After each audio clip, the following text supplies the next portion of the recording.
Testing, testing, testing, testing, testing, testing, testing, testing. I am going to remember making this video, not only because I can literally just go back and watch it at any given point, but also because I have not been drinking today, or for the past 3.5 years.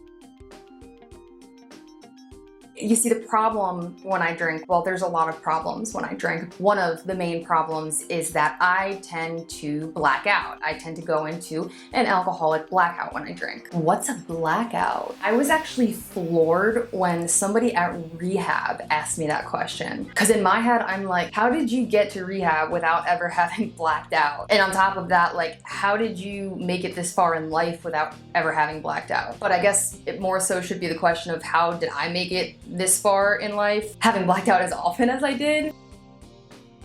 Point is that I realized that not everybody knows what it is. Not everyone has experienced a blackout, even if it's somebody who is in rehabilitation for alcohol use. This video, I'm gonna do a deep dive into the topic of blacking out from alcohol. And of course you can black out from other drugs too. Looking at you, Xanax. And maybe I'll make other videos about that in the future, but this video, for these purposes, I'm just gonna be talking about blacking out from alcohol. I don't wanna brag or anything, but I'm kind of an expert on the topic, so in case you guys are new here, in addition to weekly sobriety tips that I put out every Wednesday, I'm also starting to do a monthly topic video where I do a deep dive into a topic that is related to sobriety or recovery or alcohol or drugs or something that falls into that umbrella of stuff in some way or another. If you want to get weekly sobriety tips every Wednesday and you want to follow along for my deep dive discussions into these types of topics like blacking out, which is today, just go ahead and subscribe to this channel. If you're feeling super ambitious, you can also hit the bell so you get notifications every time I upload new content.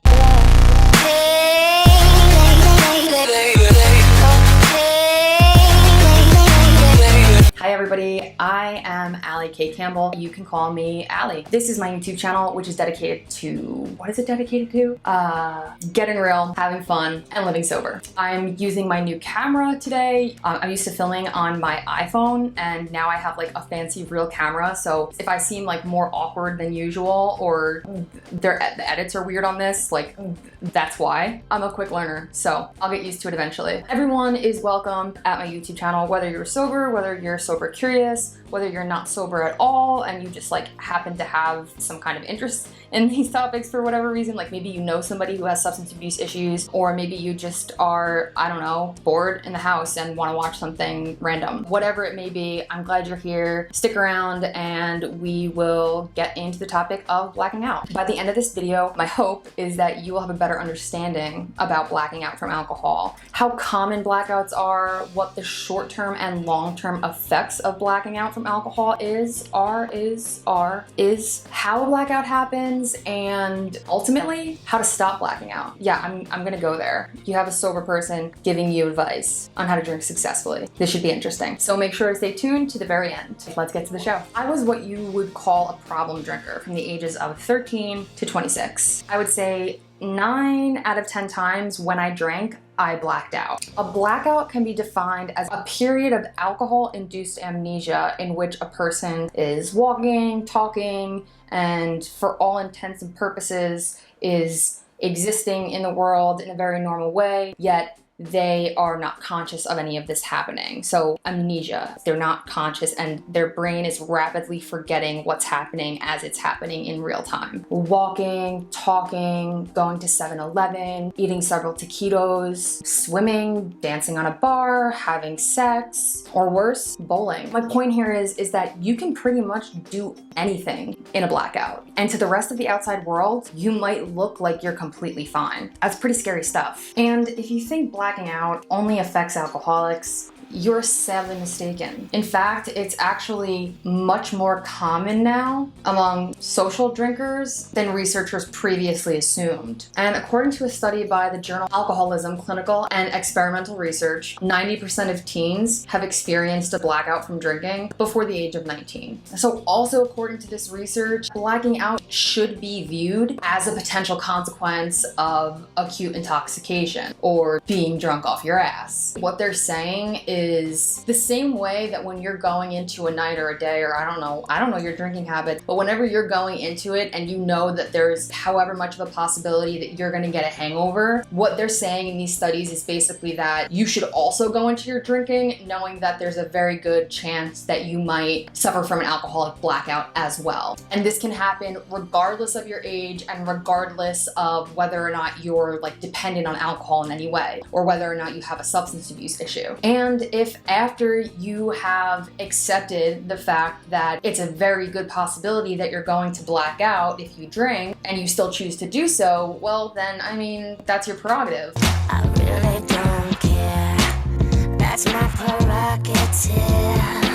A lot of people still choose to drink despite the fact that they know that they're gonna have a hangover. I mean, I did it for years. But, I need to point out one very important thing. Just because alcoholic blackouts are common, that does not mean that they're normal. This is not a reason for you to be like, oh, so people black out all the time, I must be fine. Not saying you're not fine, but it's much more likely that we as a society have an issue with alcohol rather than blacking out from alcohol is just the normal occurrence or is something okay to be doing. I mean, there's literally no positive effects of blacking out from alcohol. So blacking out isn't normal. The way our society views alcohol consumption is abnormal. Got it? Good. You thought I was gonna give you a get out of jail free card.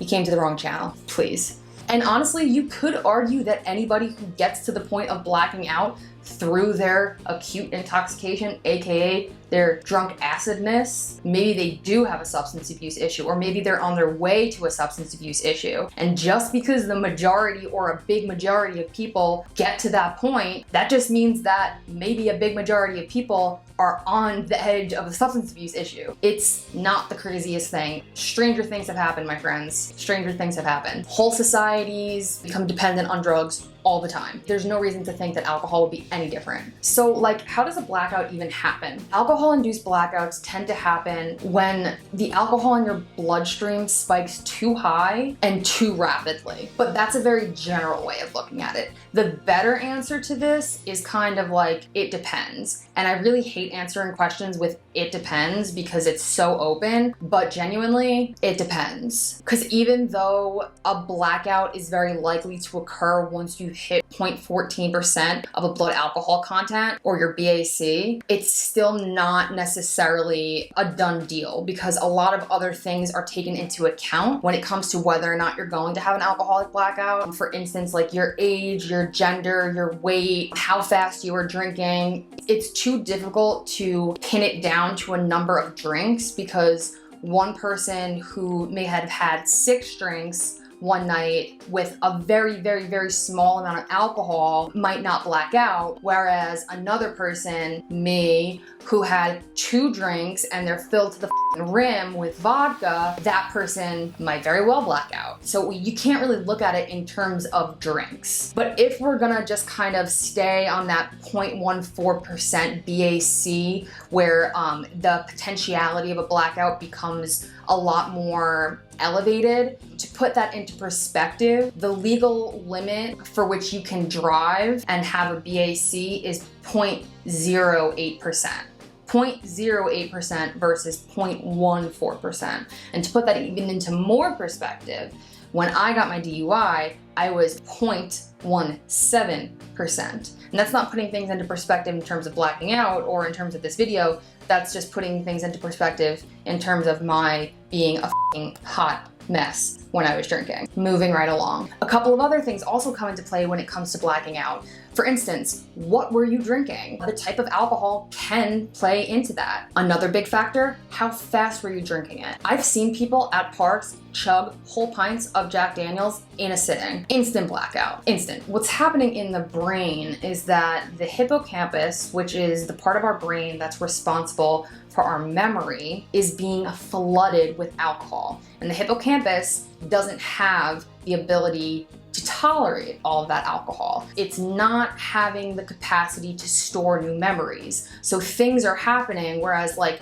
in a couple of hours, I'll remember doing this, but if I was blacked out right now, I might still be doing the same thing. Well, chances are I would not be making a video about sobriety, but I would be doing something and I would still be able to like look back a couple of minutes later and be like, oh yeah, just now I was blah, blah, blah, blah, blah, blah, blah. If you're in a blackout, you can't do that. The hippocampus is very tied to when people have Alzheimer's. So that's like a very extreme measure of memory loss that makes sense as to why it's also affected in alcohol-induced amnesia, aka blackouts. So while it depends on a bunch of different variables when it comes to like who you are and what you drink and how fast you drink, at the end of the day, the one thing that is universal about blacking out is the part of the brain that it affects, which is the hippocampus. So no matter who you are or how often you're doing it, you are hurting that poor little guy. But like, what are the short-term and the long-term effects of blacking out? So the short-term effects are kind of like what I just explained. Having the inability to recall things that had just happened. So a loss of short-term memory, that amnesia piece of it.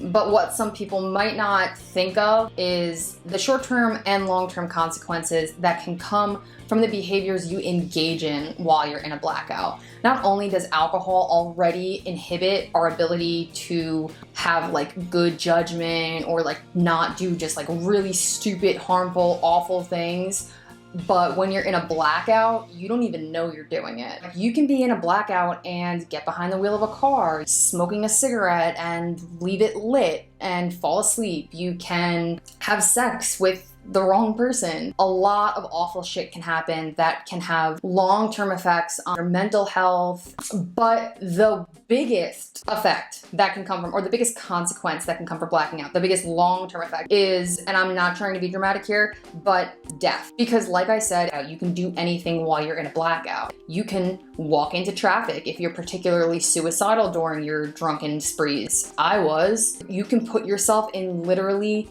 fatal situations while you're in the midst of a blackout. So that is the most obvious long-term effect. Your life. You can literally lose your life while doing this. And, you know, aside from that being definitely the most serious long-term effect of blacking out, and like not even thinking of how that affects the other people in your life who live after you die, there's a potential that blacking out also does long-term damage on your frontal lobe. That's another part of our brain, and that's actually responsible for our cognitive functions. And when that is damaged, especially in the way that a blackout can do it, and especially if it's frequent and over time, it can actually have negative impacts on our personality and our behavior long-term. Okay, so now this is the part everybody's been waiting for. Maybe, I don't know, like if I was still drinking, I would probably be waiting for this part. I probably would have skipped throughout the rest of the video and definitely not have just listened to my lecture about dying from blacking out, but whatever, is how to stop blacking out. The only way that you can stop blacking out from alcohol, and the only way that you can be 100% positive that you will not black out from alcohol, is to not consume alcohol. I don't mean to be like tricking you guys or anything, but at the end of the day, that is literally the only solution that you can be 100% sure that alcohol will not cause a blackout in your life, is if you don't have any. Now, if you are still drinking and you do choose to drink and you are just looking for ways to black out less, because those are two different things that you're looking for, right? I want to stop blacking out altogether. I want to black out less. Somebody who wants to stop blacking out altogether should consider abstinence. Somebody who wants to black out less can maybe consider these tips. However, I am the first to say that I've tried all of these and none of them have worked. Maybe it's more probable for them to work for somebody who doesn't have a substance abuse issue. I can't speak on that because I do. But one thing you can do is make sure that you eat a big meal prior to drinking, so that you're at least drinking on a full stomach. That can help you out. You can also make sure that you're hydrated prior to drinking and during drinking. And again, these things aren't to say that any of them are going to prevent the blackout, but they might make it a little bit less likely. Pace yourself. I mean, like, moderation, hushi. I don't know. If you're capable of moderating, great. You might not even be watching this if you're capable of moderating. But if you can do that, if you can pace yourself, this would be a big one to really lower the possibility that you would black out, because are extremely tied to the rate at which you're drinking, how rapid you're consuming the alcohol. So if you can stick to less drinks in more time, then theoretically speaking, you're less likely to have a blackout. There's also the fact that you can just have weaker drinks, like so consume less alcohol, choosing the types of alcohol that don't make you black out. So if you know that you black out more regularly when you drink whiskey versus when you drink beer, then like, I don't know, don't drink whiskey. Rest, being well rested affects everything in our life, including our alcohol consumption. So if you're well rested, perhaps you're thinking a little bit more clearly and you're better able to make smart decisions when you do eventually start drinking. Environment is also a huge factor. I know for me, I was much more likely to black out in situations where like my social anxiety was getting the best of me, especially at gay bars and especially around women, because women make me nervous, and that made me drink more, which was really backfiring and didn't help me because then I ended up just making a fool out of myself in front of a bunch of women, and that's why I never got hit on at the bar. Be mindful of like what environments you tend to drink more heavily in, and if you're going into an environment where you know that in the past you've blacked out, then either A, don't drink, B, don't go, or C, like go and do it anyway and then like go through the same regret and shame cycle that you went through last time. I don't know. Don't drink with your meds. I am definitely a culprit of this. Don't use Xanax while you're drinking. Just don't do it. Xanax on its own can make you black out. Alcohol on its own can make you black out. It's a deadly combination, so definitely don't do that. Read your medication labels. Read if whether or not something interacts with alcohol. If they're suggesting not to drink on it, I know everybody ignores this. Like I ignored it for over 10 years, but like don't. You should heed that advice. It's there for a reason. The last thing that is like maybe a good way to avoid blacking out is to like not do stupid drinking activities that might make you drink faster or more. Like playing beer pong, I don't know, like depending on how good the other team is, like you might drink really fast. Like funneling something, doing a shot contest, like I don't know, shotgunning a White Claw, is that a thing? I don't know drinking culture in 2020, honestly. Try to avoid doing shit like that. So yeah, that is pretty much the entire episode. I hope you guys learned something from this. If I left anything out that you feel is important, by all means, comment and let me know. And also comment like if you've ever blacked out and like what was that experience like for you. Obviously, if you blacked out, you don't remember, but you remember that it happened. So if you want to speak on that, by all means, go ahead and do so. You never know, you could actually be helping somebody else who reads that comment later on in life. If you want to connect with me further, you can hit me up on all of my social media channels. Oh, I just like went through puberty. Social media channels. You can do that. And if you want to support this channel, you can buy me a coffee at buymeacoffee.com. The link is below. I'm also going to continue to link in my description different LGBT recovery related organizations to support the Black Lives Matter movement. You can see that on my past couple of videos, and I'm going to continue to keep doing that. If you're considering giving money to this channel, I would be much happier if you gave it to an organization of your choice instead. And if you want more sobriety tips or like more of these deep dive videos on different sobriety topics, go ahead and subscribe to this channel. And that's pretty much it, guys. So thank you so much for watching. If you've made it this far, give me a like. And it's been real, it's been fun, and it's been real fun. Guys, see you next time.